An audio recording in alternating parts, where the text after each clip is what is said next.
Bueno, en los cuidados continuos, después de haber hecho la recepción del paciente, los cuidados continuos, lo primero que nos vamos a proponer es un objetivo general que siempre es dedicado al paciente, ¿sí? Entonces, en este objetivo general, si el problema que tiene él es el gasto cardíaco y la disminución del aporte sanguíneo a nivel del miocardio, entonces el objetivo de él va a ser restablecer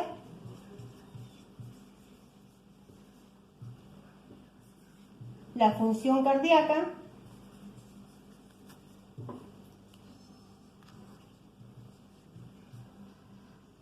y mejorar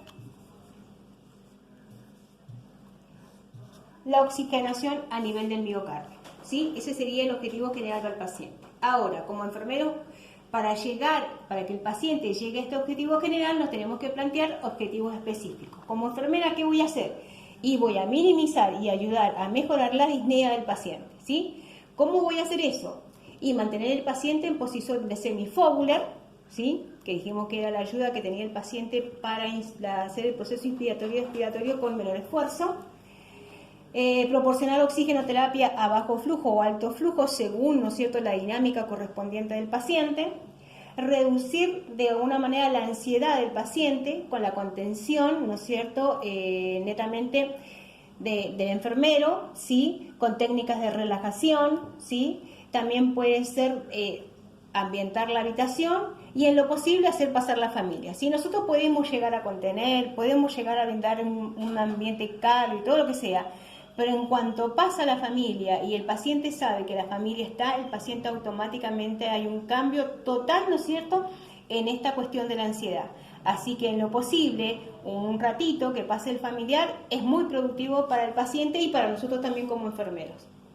La saturación continua es importantísima tenerla en el monitor porque nos vamos a observar mediante la oxigenación constante, ¿no es cierto?, si el aporte de oxígeno que le estamos brindando es ideal para el paciente o no, o si hay cambios, ¿no es cierto?, del paciente, ¿sí? Por ejemplo, si ha aumentado la disnea y la proporción de oxigenoterapia que le estábamos dando no es el suficiente, bueno, nos obliga a reevaluar nuevamente y de acuerdo a avisar y darle, ¿no es cierto?, la terapia o el soporte que el paciente necesita.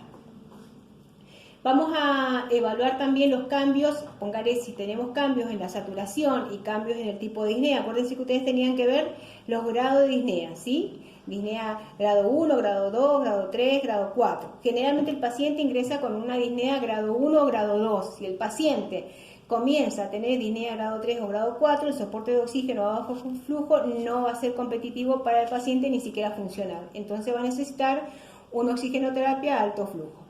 Entonces es muy importante evaluar eso, ¿no es cierto?, para restablecer y minimizar los riesgos de la disnea. Previo a esto, si vemos que hay cambio, automáticamente tengo que volver a evaluar los cambios en la función respiratoria, ¿sí? El tipo de respiración que tiene, la frecuencia respiratoria, si utiliza los músculos, los movimientos torácicos, si hay ruidos a nivel respiratorio, a nivel de los niveles cardíacos, ¿sí? Tengo que ver si hay presentación de tos, que anteriormente no lo había, o sea, tengo que evaluar toda la hemodinamia, ¿no es cierto?, digamos, todo lo que es el patrón respiratorio para ver realmente qué cambios se están estableciendo en el paciente y qué puedo de alguna manera ayudar o aportar para mejorar esto que de alguna forma no está complementando con el paciente. Como ayuda externa es de mucha importancia el control de gasometría, ¿sí?, y evaluar los signos y síntomas si el paciente llega a presentar, por ejemplo, por la hiperventilación, una alcalosis respiratoria, ¿sí? Nosotros ya hemos visto lo que son los signos y los síntomas de acidosis y alcalosis respiratoria. Entonces, cuando yo digo control de gasometría, eso lo hace el laboratorio. Ustedes ya saben leer la gasometría. Entonces, ustedes, si viene la gasometría, ustedes tienen que determinar en qué estado ácido-base se encuentra la gasometría de ese paciente. Y no solo conformarse con eso, porque eso es netamente técnico. Como enfermero, lo más importante son ver los signos y síntomas, ¿sí?, que presenta el paciente. A veces un buen enfermero, ¿sí? Todavía no le he hecho el control de la gasometría, pero con solamente tener presente los signos y síntomas, le dice, doctor, le podemos hacer un controlcito de gasometría porque el paciente tiene esto y esto, y empieza a tener, por ejemplo, alteración de la conciencia, parestesia, entonces ya está de alguna manera determinando que este paciente puede tener algún trastorno, ¿no es cierto?, del estado ácido-base. Entonces en la enfermería es muy importante en los cuidados continuos tener ese, digamos, esa observación.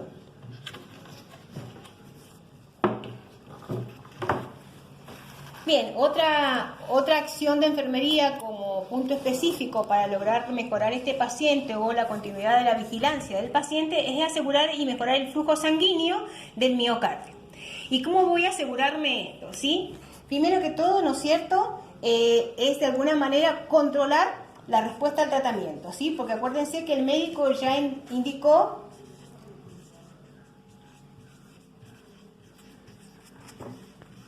¿sí? El médico ya indicó, ¿se acuerdan? La dosis y esa de ataque. Pero una vez que ya comenzó la dosis de ataque, él va a indicar una medicación en forma continua, o sea, la medicación que va a quedar con el paciente internado en forma continua, que generalmente, ¿qué es lo que es? Nitroglicerina, una ampolla de 25 en 250 de dextrosa al 5%, que va a ser regulado según indicación médica en 5, 10 o 20 o 15 mililitros, según lo que indique. Y lo otro que le va a indicar, ¿no es cierto?, el filinolítico, que es la más común, la heparina sódica, que son 25.000 unidades en 500 de solución fisiológica. Generalmente se empieza a 21 mililitros hora, pero va a depender del TTPK del paciente para ver el goteo continuo, ¿sí? Entonces, para ayudar a este mejoramiento, primero que todo tengo que comenzar con la medicación instaurada por el médico, ¿sí?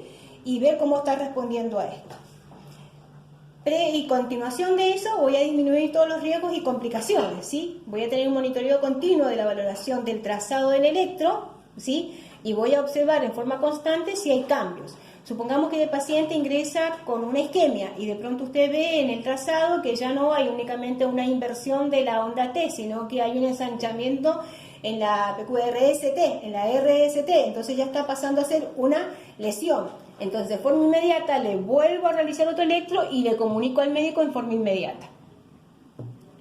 Tengo que ver la aparición de las arritmias, sobre todo las ventriculares, que son de alguna forma, ¿no es cierto?, las que más complicadas en este tipo de pacientes, ¿sí? O cualquier otro cambio que el paciente presente en el trazado electrográfico. Tengo que tener en cuenta el control de TTPK, ¿sí? El control de TTPK, acuérdese que al principio se lo hacían al paciente para ver en qué estado está la coagulación. Yo les dije que el tratamiento, ¿no es cierto?, continuo es de la heparina, 25.000 unidades en 500 solución fisiológica, sí, en forma continua. Bueno, esa medicación, ¿no es cierto?, va a modificar el TTPK.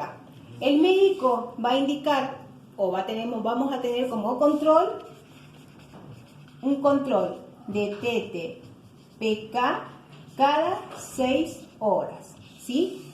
Y el goteo de ese tratamiento filinolítico va a depender del TTPK. Hay un esquema, así como el de diabetes, ¿sí?, que le va a decir si el TTPK está entre 30 y 40, el goteo debe ser tanto, ¿sí? Bueno, después se los paso eso si quieren, pero tienen que saber que es importante el control cada 6 horas y modificar el tratamiento filinolítico según el resultado del TTPK.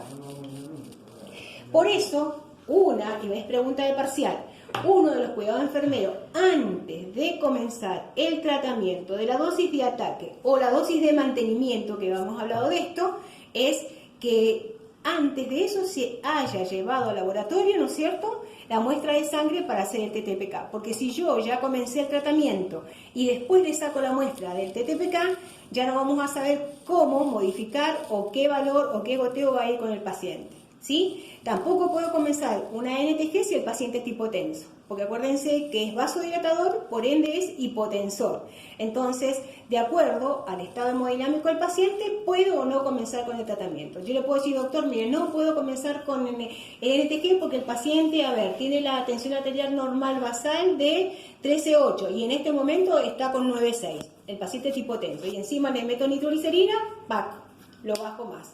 Entonces, Cuidado de enfermería antes de comenzar el tratamiento farmacológico es determinar qué tensión arterial tiene el paciente, ¿sí? Para comenzar con el NTG, y sacar la muestra de TTPK antes de la dosis de ataque y antes de la perfusión continua, ¿sí? Eso es específico como con cuidado de enfermero, ¿está? Porque si no, estamos como de a ojo a ver qué puede pasar, y acuérdese que 6 horas pasan, o sea que viene el paciente con un estado anginoso, que es pronto o el paso al infarto. Yo agarro y comienzo con el tratamiento y no le sacaron la muestra de TTPK, para de alguna manera saber qué goteo va a hacer, tengo que esperar 6 horas. En 6 horas de evolución el paciente se me infartó.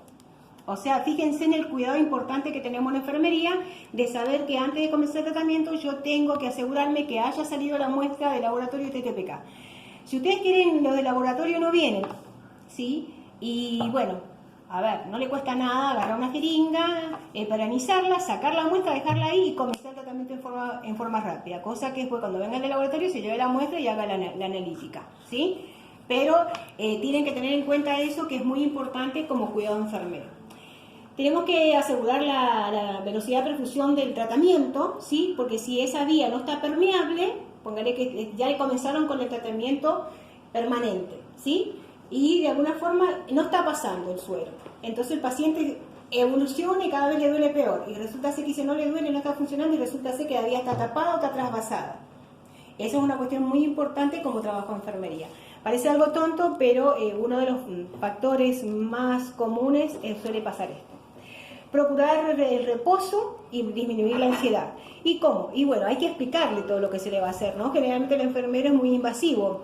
De alguna manera criticamos al médico que es muy paternalista, pero bueno, también los enfermeros pensamos que cuando están ahí son animales y que hacemos y no le explicamos nada. El paciente necesita saber qué se le está haciendo, cómo se lo está ayudando, para que él también que se quede tranquilo porque sabe que lo están asistiendo.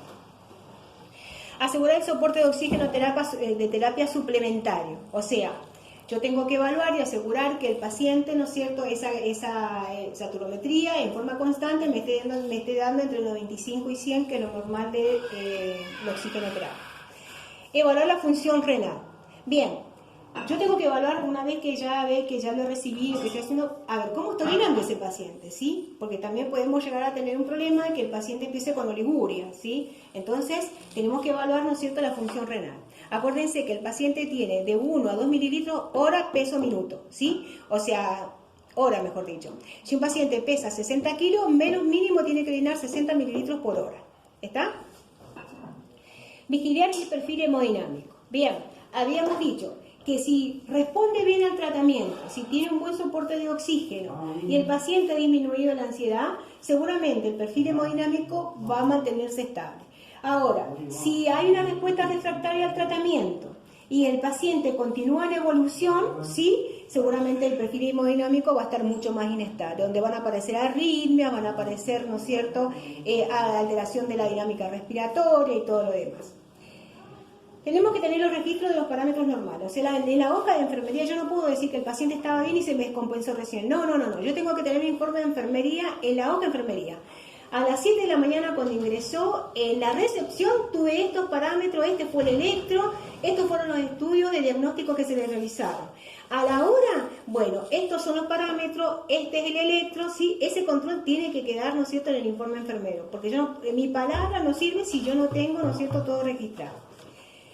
Y tengo que observar y evaluar la gasometría y las enzimas cardíacas, ¿sí? Recuerden que el paciente incluso puede ingresar con enzimas cardíacas normales.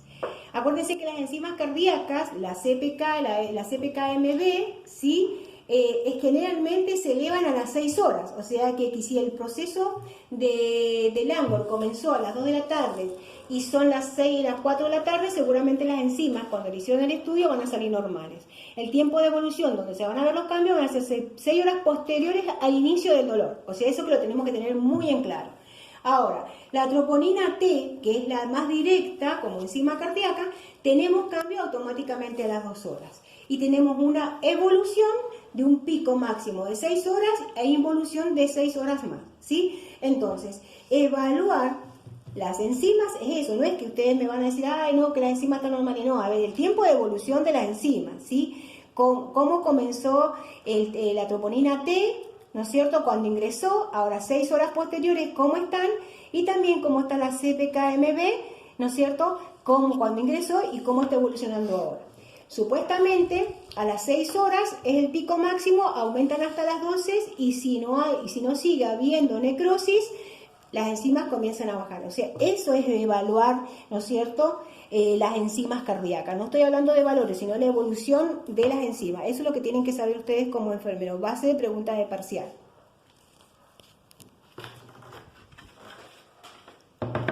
Esta ya la hemos visto, ¿no? Sí, nos falta otra.